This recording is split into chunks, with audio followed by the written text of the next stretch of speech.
bertaubat itu sudah luar biasa. Tapi dia bertaubat dalam keadaan lapang, itu lebih luar biasa. Dan itu karena banyak-banyaknya orang taubat itu kalau sudah dihadapkan oleh berbagai macam masalah, persoalan atau sesuatu yang menghimpit dirinya.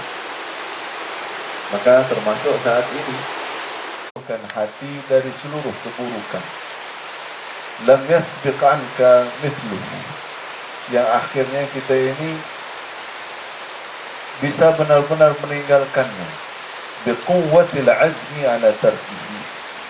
Syaratnya bagaimana Ustaz? Harus ada azam yang kuat untuk bisa bertakwa, meninggalkan keburukan dari hati kita, seluruh keburukan dari kita, butuh azam yang kuat.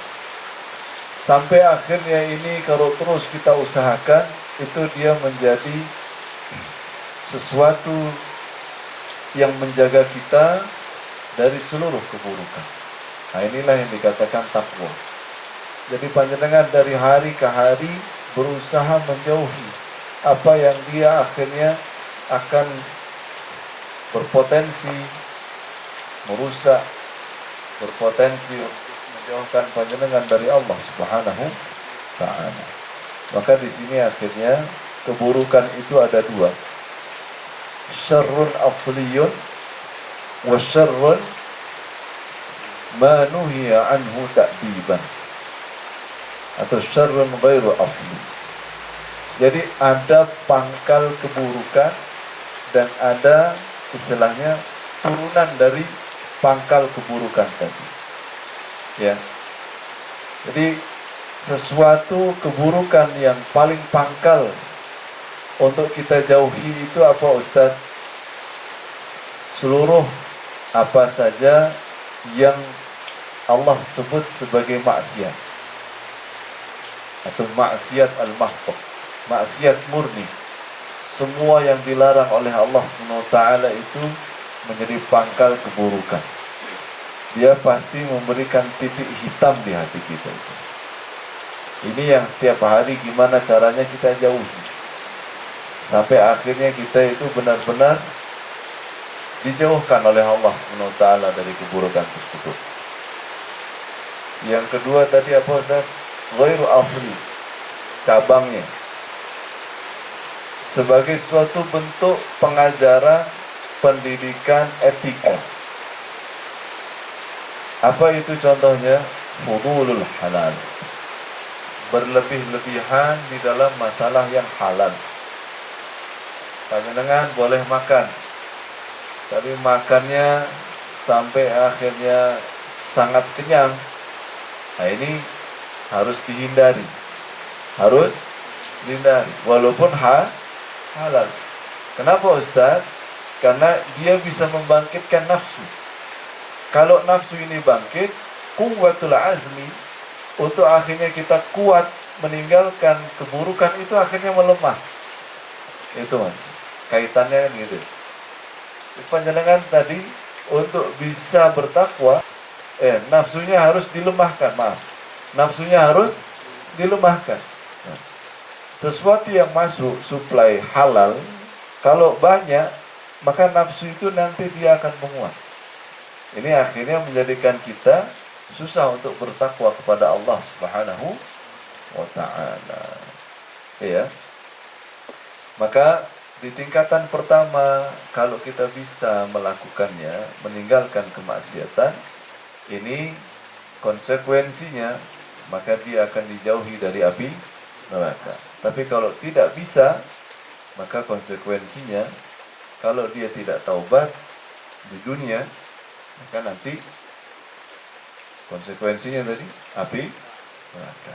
Kalau dia bisa menghindari, dia mohon pada Allah pertolongan, ya Allah, jadikan saya manusia yang bertakwa, hindari saya dari seluruh keburukan yang menghancurkan agama saya, dunia saya, akhirat saya. Dan kita mohon pada Allah SWT. Itu doanya. Ini dibaca terus, ya. Rabbana waffiqna li ta'atika. Ya Allah, berikan kami petunjuk, berikan kami taufik untuk bisa taat kepada Engkau. Ya, wa atmim taqsirana, dan sempurnakanlah kekurangan-kekurangan kami ya Allah. Rabbana taqabbal minna. Ya Allah, kabulkanlah, terimalah seluruh amal kami. Nah, ini panjenengan baca karena ini menjadi kekhususannya orang bertakwa. Orang bertakwa itu dimampukan taat, dilengkapi kekurangannya, disempurnakan kekurangan-kekurangannya, dan dia orang takwa itu punya kekhususan apa Ustaz? Kalau bisa bertakwa, maka amal-amalnya itu diangkat oleh Allah Subhanahu wa taala, diterima oleh Allah Subhanahu wa taala. Dan yang kedua, kalau kita bisa meninggalkan sesuatu yang halal dan berlebihan, artinya mengambil secukupnya, maka di sana ada sesuatu yang Allah titipkan di dalam hati kita.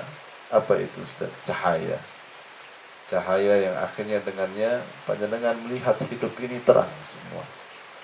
Kan gitu. Ya, susahnya kita hari ini kenapa malas? Kadang-kadang kita malas. Kenapa kadang-kadang kita ini susah di dalam bertekad, gitu ya.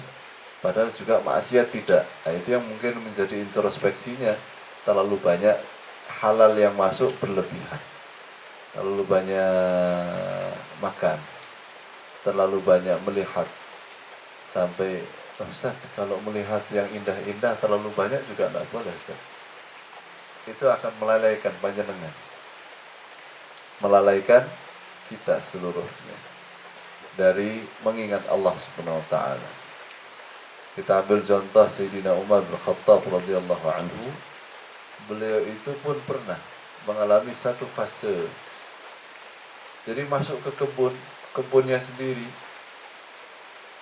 terbawa dengan suasana kebunnya, dan senang Ustaz di kebun hijau, ya.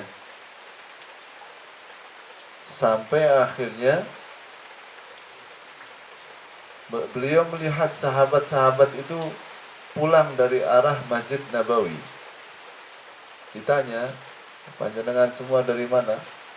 Kami baru selesai melakukan sholat asar berjamaah. Itu Sayyidina Umar, detik itu dia sampaikan, Ushidukum billah, hari ini tolong saya dipersaksikan, kebun saya ini saya wakafkan untuk Allah. Saya wakafkan untuk umat muslim. Hari itu juga, tidak pakai mikir.